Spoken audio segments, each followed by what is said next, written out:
फरमाते हैं मफहूम हदीस, एक मोमिन दूसरे मोमिन का आईना है।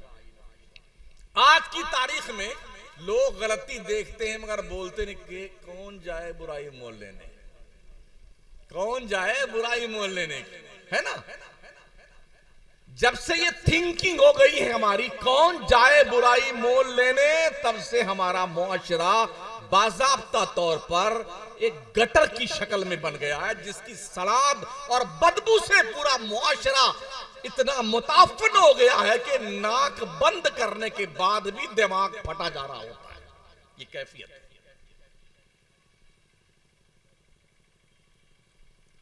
तो हश्र के मैदान में वलियों की दोस्ती काम आएगी। दोस्त जब अपने दोस्तों के काम आए तो वो कितना मियारी दोस्त होता है। हम भी देखते हैं शादी ब्याह वगैरह में कुछ तो रफली दोस्त होते हैं, उन्हें ऐसे बाहर से टरका दिया जाता है, हल्का फुल्का खिला उला करके चाय वाय। और जो गहरे दोस्त होते हैं उनके लिए टेबल लगती है, मेज, सोफा शरीफ लगाया जाता है और अनवा अकसाम के फ्रूट सजाए जाते हैं। काजू कतली है, पिस्ता है, गुलाब जामुन है, अजीबो काजू है, बादाम है, चलगोजा है, वगैरह वगैरह। ये सब स्पेशली अंदाज में रखे हैं। Welcome welcome my friend, please welcome. क्या हुआ भाई साहब? बड़ा गहरा दोस्त है, करीबी रिश्तेदार है, दिल से लगा हुआ दोस्त। जब आपका ये दोस्त जो दिल से लगा हुआ है, उसको आप गले लगाने का ये तरीका अपनाते हैं, और जो आम तौर पर दोस्त होता है उसे बाहर से टरका देते हैं। अल्लाह के भी इस तरह के बहुत सारे दोस्त हैं, मानने वाले हैं। कुछ तो रफली तौर पर मुसलमानों, हाँ नमाज पढ़, हाँ हजरत जुम्मा जुम्मा पढ़ लेते हैं, हजरत जुम्मा जुम्मा रोजा रखते, हाँ कभी कभी रख लेते हैं। दाढ़ी क्यों नहीं रखते हो? अभी मेरी शादी नहीं हुई। तो जितने दाढ़ी वाले अब तक कुंवारे बैठे हैं, क्या इनकी शादियां नहीं हुई है? अफगानिस्तान के लोग 90% दाढ़ी वाले, क्या सब अब तक कुंवारे बैठे हुए हैं? क्या बहाने बनाते हो कि दाढ़ी इसलिए नहीं रखते हैं कि हमारी शादी अभी नहीं हुई है, या हमारी बेगम साहिबा दाढ़ी को पसंद नहीं करती हैं? ऐसी बेगम को 3 नहीं 300 तलाक, जो नबी की सुन्नत की दुश्मन, जो इस्लाम के कानून का मजाक उड़ाए। और दरअसल ये वेस्टर्न कल्चर है जिसकी तहजीब ने मुस्लिम मुआशरे को खोखला करके रख दिया, क्योंकि हमने दीन मुस्तफा पढ़ा नहीं है ना। हमारे इन स्टेजों से दीन कम पढ़ाया जाता है, पीरों को पढ़ाया जाता है। ये जिंदावली है, ये मुर्दावली है, ये कब्र से निकले हैं, ये आसमान से टपके हैं। ये कौम जो अब पढ़ नहीं सकती है, जुम्मा में खुतबा की अजान के पहले या बाद में आती है, वहां भी तकरीर नहीं सुनती। और जो मौलाना है भी, अगर शामत आमाल के मारे कुछ लोग जल्दी पहुंच गए तो वो उस जुम्मा में भी करामत ही बयान करते हैं। जो कौम वजू का तरीका नहीं जानती, गुस्ल का ढंग नहीं जानती, कैसे नहाया जाए, कैसे पाक हुआ जाए, नमाज में फराइज कितने हैं, वाजिबात कितने हैं, शरायते नमाज क्या क्या हैं, तहारत कैसे करनी है, हमें कपड़े कौन से पहनने हैं, सजदा कैसे किया जाता है, जिसे पता ना हो तो ना यहाँ सीखते हैं आप, ना मस्जिद में सीखते हैं आप। तो क्या जिब्रील का इंतजार करते हैं कि जिब्रील आकर क्लास लगाएंगे तब हम सीखेंगे नमाज कैसे पढ़ी जाती है? जिब्रील तो अब नहीं आने वाले, हजरत इजराइल तशरीफ जरूर लाएंगे। अभी किसी मौलवी की तकरीर पल्ले नहीं पड़ती है ना। हजरत मौलाना इजराइल किबला साहब तशरीफ लाएंगे, वो तकरीर भी नहीं फरमाएंगे, मगर शक्ल देखते ही सब तकरीर समझ में आ जाएगी।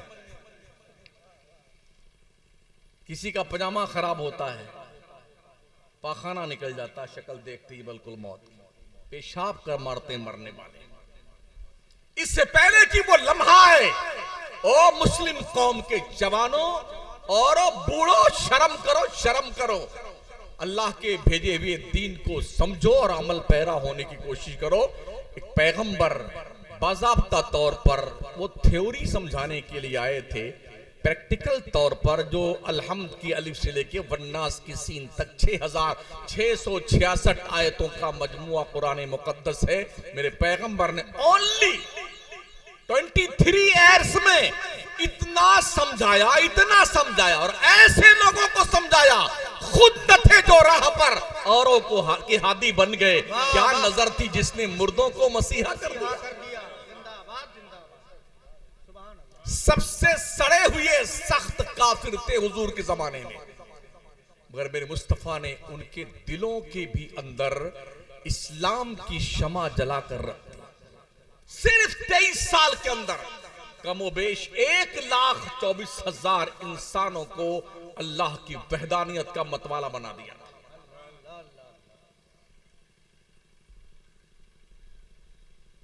अल्लाह के पैगंबर फरमाते हैं, हदीस शरीफ में आका फरमाते हैं कि अल्लाह ने हदीस कुदसी में फरमाया, औलियाई तहता क़िबाई ला यारिफुहुम गैरी। मेरे जो वली और दोस्त हैं ना, इन्हें मेरे सिवा कोई नहीं पहचानता। ये मेरी चादरी अजमत में छुपे हुए। मुझे ये हैरत होती है कि लोग कहते हैं यार वलियों का कोई रेफरेंस ही नहीं मिलता है। भाई साहब कहां रहते हैं, किस दुनिया में रहते हैं। 1 दर्जन आयतें तो अभी हम पढ़ देंगे, 8-10 आयतें उन्होंने पढ़ी डाली है। इन्ना लिल मुत्तकीन मफाज़ा हदाइक़ व अनाबा व कवाइब अतराबा व कासन दिहाक़ा।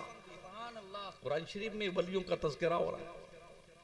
अला इन्ना औलिया अल्लाहि ला खौफुन अलैहिम व ला हुम यहज़नून अल्लज़ीना आमनू व कानू यत्तक़ून। ये किसकी शान बयान करता परवरदिगार। ये भी सुन ले, जो सही मानों में वली थे, हमने उनका कोई घर नहीं देखा। जरा बगदाद शरीफ गए, मैंने गौसे पाक का बिल्डिंग मकान नहीं देखा, कोई बिल्डिंग नहीं देखी। अजमेर शरीफ करीब में रहते हैं, वहां भी ख्वाजा साहब का कोई मकान नहीं बताया गया कि यहाँ गरीब नवाज की बिल्डिंग ये थी, मकान ये था। मखदूम सिमना के आस्थाने पे गए, वहां भी कोई हमने नहीं देखा कि बिल्डिंग कोई बंगला हजरत मखदूम अशरफ जहांगीर सिमनानी का हो। पंडवा शरीफ गए, शेख अलाउल पंडवी की बारगाह में, वहां भी उनका कोई महल नहीं देखा हमने। बरेली शरीफ भी आना कई बार हुआ, मैंने सरकार आला हजरत का भी कोई बंगला नहीं देखा। आज 2-2 करोड़ के बंगले, 3-3 करोड़ के बंगले, और एक नहीं, बड़े बड़े शहरों में, लखनऊ में अलग है, बंबई में अलग है, अहमदाबाद में अलग है, कलकत्ता में अलग। रहता कौन है? एक चौकीदार। और अब तो ये सोच पैदा हो गई, जरा माफ कीजिएगा, रमजान शरीफ आने से पहले पीरों ने मुरीदों को ये समझा दिया, जितना भी ज़कात तुम्हारी निकलती सब मदरसे भेजो हमारे पास। हाँ, नजराना भी हमारा और ज़कात भी हमारी। तो और जो मौलाना लोग मदरसा चलाते हैं, वो क्या कब्र खोद के अपनी कब्र में मरने से पहले मर जाएं? ज़कात भी हजम है।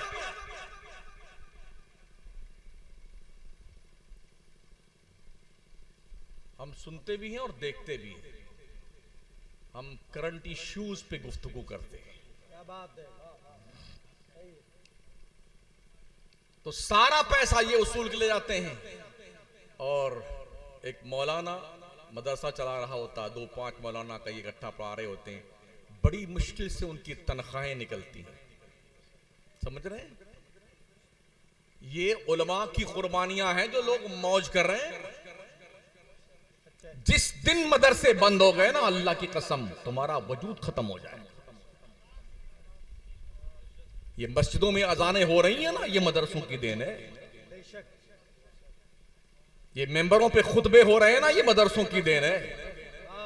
दिल में कलमे की रोशनी है, ये मदरसों की देन है। दिमाग में ईमान का और सीने में ईमान का नूर है, ये मदरसों की देन है। पेशानियों में सजदों का वकार महफूज है, ये मदरसों की देन है। तुम्हारी जनाजा पढ़ी जा रही है, मदरसों की देन है। तुम्हारा निकाह पढ़ाया जा रहा, ये मदरसों की देन है। समझ रहे हो? और उन मदरसों को 100 रुपया देते देते तुम्हारी मौत आने लगती है। एक मुदर्रिस को रोजा रखे बेचारा रमजान में चंदा करने जाता है, 100 रुपए के लिए कम से कम 3 मरतबा दौड़ाता सेंट। आंखों देखी बात कर रहा हूं। सच है अकीदत। अभी मदरसा देखा मैंने, कहीं की ईंट कहीं का रोड़ा, बानमती ने कुंभा जोड़ा। जी, लोग कॉलेज में बच्चे जा रहे हैं, स्कूल में पढ़ने जा रहे हैं बच्चे, वहां पर पैसा पाखाना से लेके कारखाना तक सब वसूल किया जाता है। हाँ, किताब यहीं खरीदनी है, ये पैसा दो, जूता यहीं से लेना पैसा, शूज यहीं का चाहिए, सॉक्स यहीं का चाहिए, जनाबे टाई यहीं से लीजिए आप, ड्रेस यहीं से खरीदिए, बस्ता यहीं से खरीदिए, डोनेशन अलग से दीजिए। हाँ, और इसके अलावा मंथली फीस अलग से दीजिए, सफर और पूरे मुल्क में कहीं भी भ्रमण पे ले जाने का वो अलग से पैसा दीजिए। नोच नोच के खा रहे हैं लोग, और लोग माशा क्या बात है, हमारा बेटा इन कॉन्वेंट स्कूल में पढ़ रहा है, यहां पर खाना फ्री, किताब फ्री, पढ़ाई फ्री, क्या नाम, एसी कहीं कहीं लगी वो फ्री, कूलर फ्री, पंखे की हवा फ्री, रोशनी फ्री, चटाई फ्री, टेबल फ्री, बीमार हो जाए तो दवा फ्री। इतना सब कुछ फ्री होने के बाद भी कहे तो तलबा का दौर चल रहा है। किसी मदरसे में 5 बच्चे हैं, किसी मदरसे में 10 बच्चे। अभी हम एक दिन स्टेशन पे बैठे थे कानपुर, तो बिहार से एक ट्रेन तशरीफ लाई, 2-3 डब्बे से एक एक मौलाना निकले, और छोटे छोटे 15-15, 20-20 बच्चे लेकर के वो वहां पे नाजिल हुए उस ट्रेन से। तो मालूम किया हमने, तो ये मालूम हुआ कि ये अपने इलाके से बच्चों को लेके आते हैं, जहां ये पढ़ाते हैं वहां दर्शाने के लिए। और जब हम उन इलाकों में गए जहां वो लोग पढ़ाते हैं, तो मालूम ये हुआ कि वो बच्चे सिर्फ 2 घंटा पढ़ते हैं, उसके बाद कुरान शरीफ की पेटी सर पे लेकर के फलाने सेठ साहब के बगिया में आम फलाने जा रहे हैं। या अल्लाह इसके आम के बाग में खूब फल आए, या अल्लाह इसके अब्बा की कब्र है, ये अल्लाह इसको तो बख्श दे। ये सब काम हो रहा है। दिल के फफूले जल उठे सीने के दाग से, इस घर को आग लग गई घर के चिराग से। वो तालीमाते मुस्तफा जिसने एक पस्त कौम को औजे सुरैया पे पहुंचाया था, हमारे घटिया किरदार ने आज तनज़्ज़ुली के उस निचले अस्तर पे पहुंचा दिया है, जहां से बाहर निकल पाना हमारी कौम के लिए बड़ा मुश्किल हो गया है। जिंदा रहने के लिए किराए पे हाफिजों को बुलाया जाता है, ताकि इनकी दस्तार करवा करके ये बता दिया जाए ये बच्चे हमारे यहाँ हैं। वो किराए पे आते हैं, एक एक बच्चे की दस्तार 5-5 जगह होती है हजरत, किराए पे।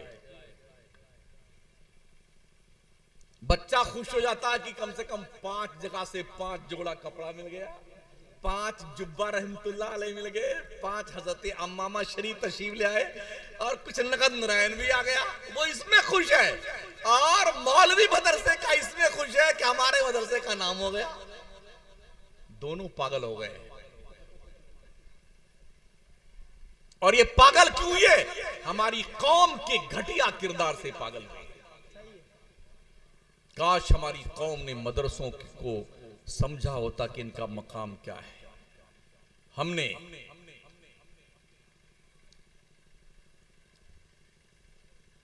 मलंग का टीला तो देखा है, इलाहाबाद गए तकरीर करने के लिए, तो जहां पर ताजिया रखा जाता था ना, वहां पर कम से कम 25-30 औरतें बुर्का पहने हुए इतना अगरबत्ती ठूस रही थी उसमें। मैंने पूछा यार ये क्या है? बोले ये करबला है। हमने करबला तो एक ही है, तो इराक में है, यहाँ कहाँ आ गया? हमें नहीं याद था बाबा ठंडा किए जाते हैं, तो क्या बाबा गर्म होते हैं?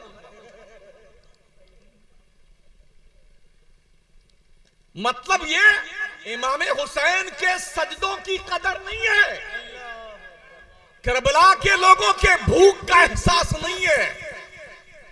सर पर तलवार लिए शिमर खड़ा हुआ है, और फिर हो सके तो लाइए ना दोनों जहां मीजान में, हमने एक सजदा जमीने करबला से ले लिया। सर पे मौत खड़ी है।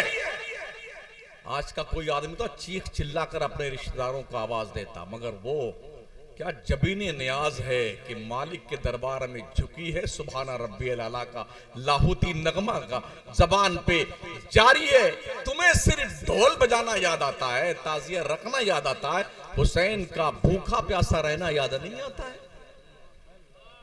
क्या हुसैन के रोजे तुम्हें याद नहीं आते हैं? क्या बेटों को अपने नजरों के सामने ज़िबा होता देख करके सब्र का पत्थर सीने पर रख करके अपने रब का शुक्र अदा करना तुम्हें याद नहीं आता है? नफसानियत को तस्कीन देने के लिए हमने चोंचले बना रखे हैं ताकि हमारा दिल सुकून पाए, और तो मर्दों का हुजूम इकट्ठा हो, झूम झाम के लोग चले। इसी का नाम आज की तारीख में माज़अल्लाह सुन्नियत बनकर रह गया।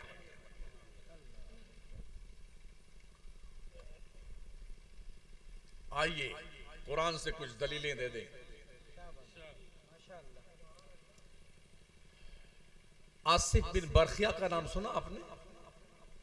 कुरान में है। हजरत सुलेमान अलैहिस्सलाम का नाम सुना है आपने? अल्लाह ने जिनको पूरी दुनिया की बादशाहत अता फरमाई थी। एक दिन बढ़ईन चिड़िया जाना था, बढ़ईन हुदहुद, हाँ उस इतना मुबारक चिड़िया है हुदहुद, उसका इसमें गिरामी कुरान में आया हुआ है। एक दिन गुम हो गया वो। सुलेमान पैगंबर ने पूछा किधर गायब हुआ ये? जब आएगा ना देर इतनी कर दी है उसका कान ऐंठ कर बहुत सख्त सजा दूंगा। कोई 150 ग्राम गोश्त नहीं होता होगा, एक बार ऐसे मुंडी तोड़ दो तो मर जाए वो। और नबी इतने गुस्से में आया कि इतना मारूंगा ना बेटा, उसको एक थप्पड़ मार दो तो खत्म कहानी उसकी। वो जब आया वो हुदहुद तो नीलकंठ ने कहा हमें कहाँ गुमता, बहुत गजब थे हजरत, और ये फरमा दिया है कि बहुत मारूंगा अगर वो जब आ गया वो। तो उसने कहा कोई और कुछ शर्त लगाइए, कहा अगर कोई अच्छी खबर लेके आया तब नहीं मारूंगा। हजरत तो में बच गया। हाजिरी हुई बारगाह में तो पूछा हजरत सुलेमान ने किधर गया था, इतनी देरी कर दी तूने? कहा हुजूर एक मुल्क में गया था, मुल्क सबा, वहां पर एक औरत को देखा जो मलका है, बादशाह की तरह रहती है, लोग उसे सजदा करते हैं, वो यूं है और यूं है, बहुत बड़ी फौज उसके पास में है।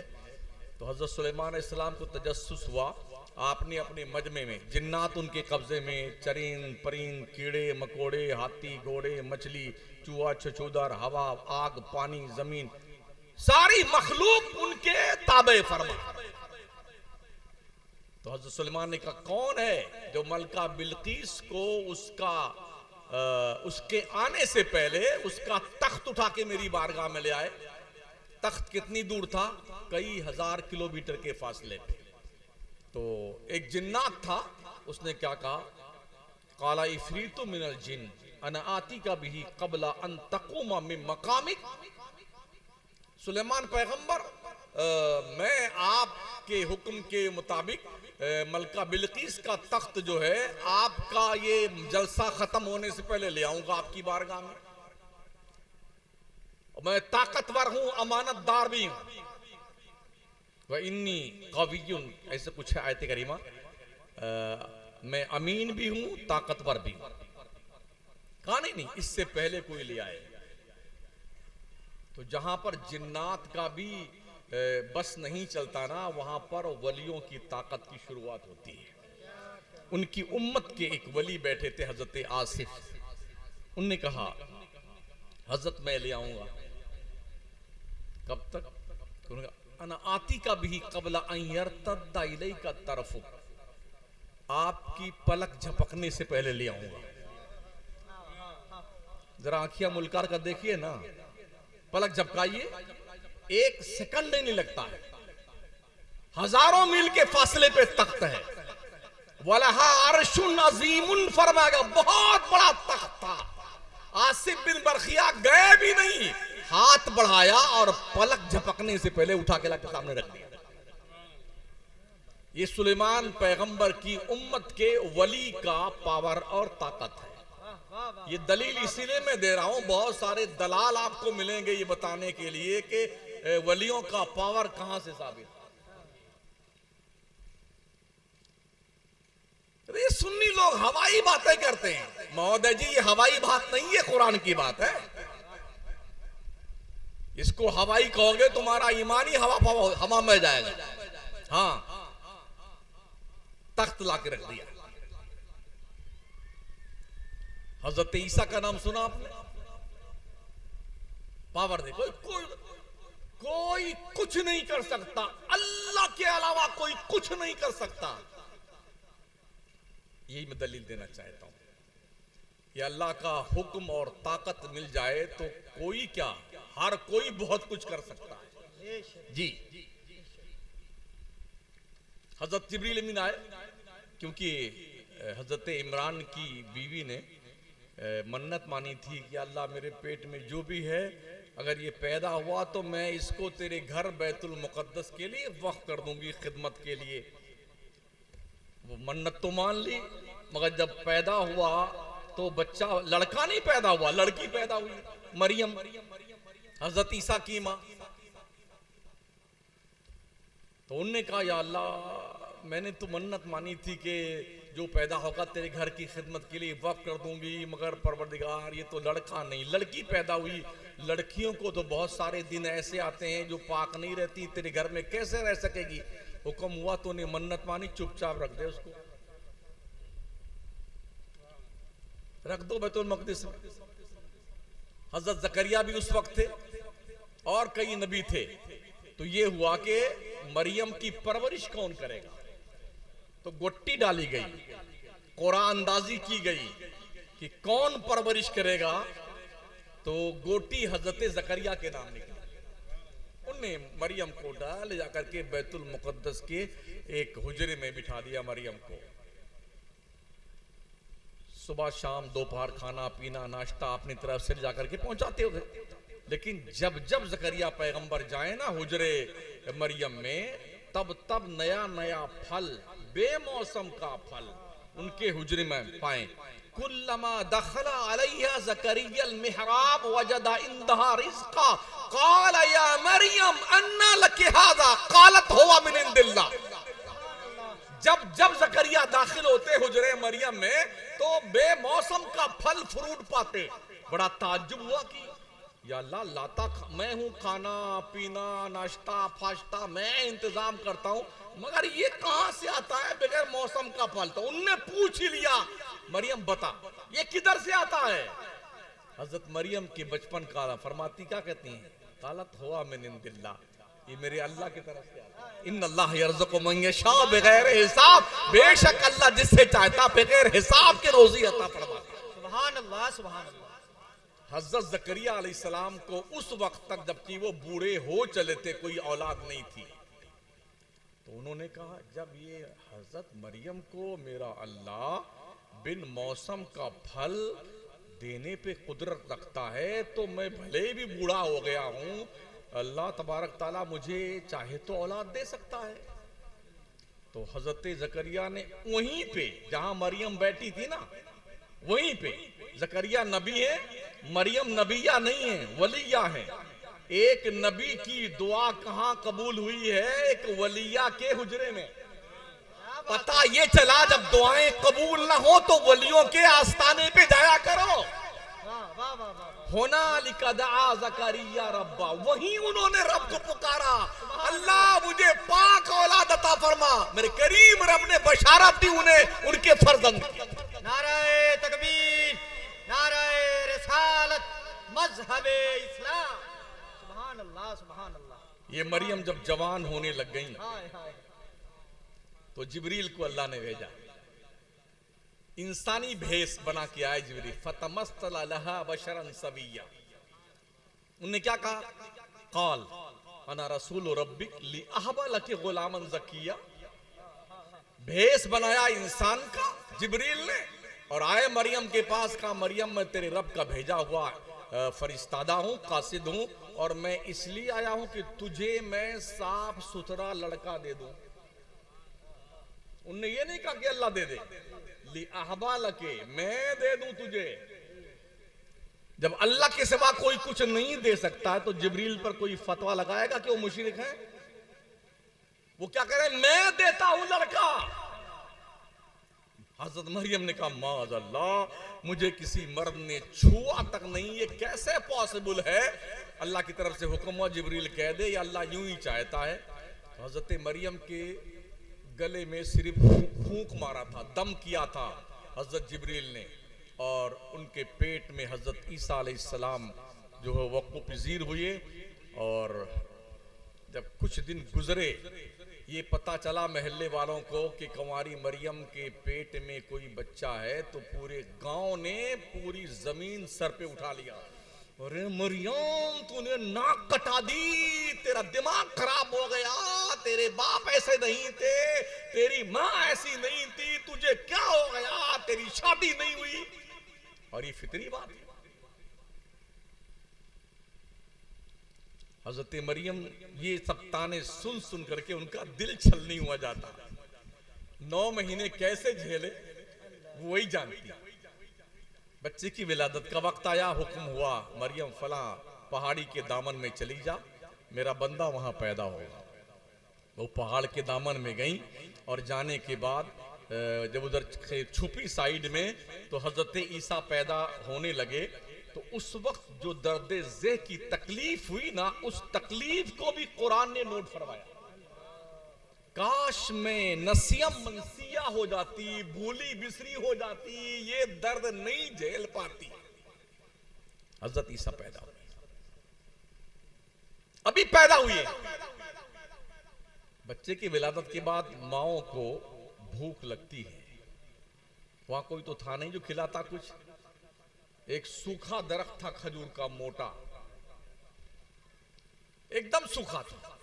हुक्म हुआ जिब्रील को, जा।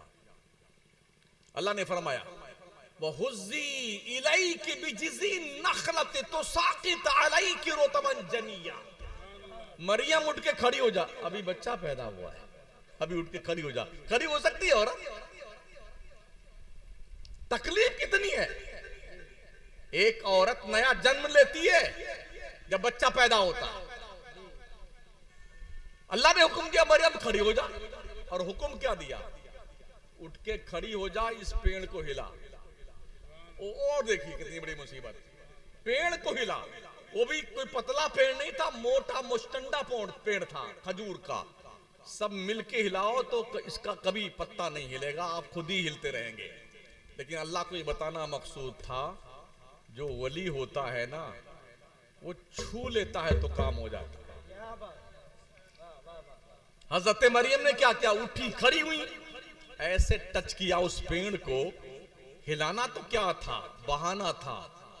हाथ टच हुआ, सूखा पेड़ हरा हुआ, पत्तियां निकली, फूल आए, फल आए, पक गए और गिरने भी लगे। कितनी देर में, ये 1-2 मिनट के अंदर ही। जबकि खजूर पकने में, जब फूल निकलता है, फल आता है, फिर पकता है, कई महीने लग जाते हैं। मगर वली के हाथ में वो दम होता है, सूखे पेड़ को टच हो जाए तो सूखा पेड़ हरा हो जाता है। फल नहीं हो तो फल आ जाते हैं और पक करके गिरने भी लगते हैं। जब गिरी तरोताजा खजूरें तो रब ने फरमाया फकुली वशरबी वकर्री आयना, मरियम खा खजूरें और ये पानी। वहां पानी था नहीं, अल्लाह ने कहा जिब्रील जा और वहां पानी का चश्मा जारी कर दे। जिब्रील आए, उनने एड़ी लगाई, पानी का चश्मा जारी हो गया। अल्लाह ने कहा खजूर खाओ और पानी पियो, खजूर खाओ पानी पियो। 3 दिन हो गए, मरियम उसी खो में है। उसके बाद हुक्म हुआ मरियम अपने बच्चे को लेकर के अपने महल्ले में जा। क्या अल्लाह, ये नया इम्तिहान शुरू है। 9 महीने तो कैसे झेली वो मैं जानती हूँ, अब और नया इम्तिहान शुरू। खैर लेके चलिए, पूरा शहर इकट्ठा, पूरा गांव, सब कचौके लगा रहे हैं। या अल्लाह क्या कहूँ, इनको क्या जवाब दो। हर कोई पूछ रहा था बताओ मरियम, बताओ किसको बच्चा है, बता किसका बच्चा है। अल्लाह ने कहा मरियम चुप रहने का रोजा मान ले। उस नबी की शरीयत में पहले जो है चुप्पी रखने का रोजा। आज मैं दिन भर नहीं बोलूंगा, मेरा ना बोलने का रोजा है। जब कोई पूछता है किसका बच्चा है, तो यूं करती, मतलब मैं रोजा से हूं। लेकिन कौम भी बहुत जिद्दी थी, मानने को तैयार नहीं थी। बताना पड़ेगा तेरे। मां काना अबू किमरा सौ व मैं काना तुम की बगिया। मरियम तेरा बाप तो बुरा नहीं था, तेरी मां बद किरदार नहीं थी, तू कैसी निकली। मरियम रोते रोते बुरा हाल, बच्चे लोग को लेके अपने घर में पहुंची, झूले मिटाया। 3 दिन के ईसा पैगंबर है। अब जब ज्यादा तंग किया लोगों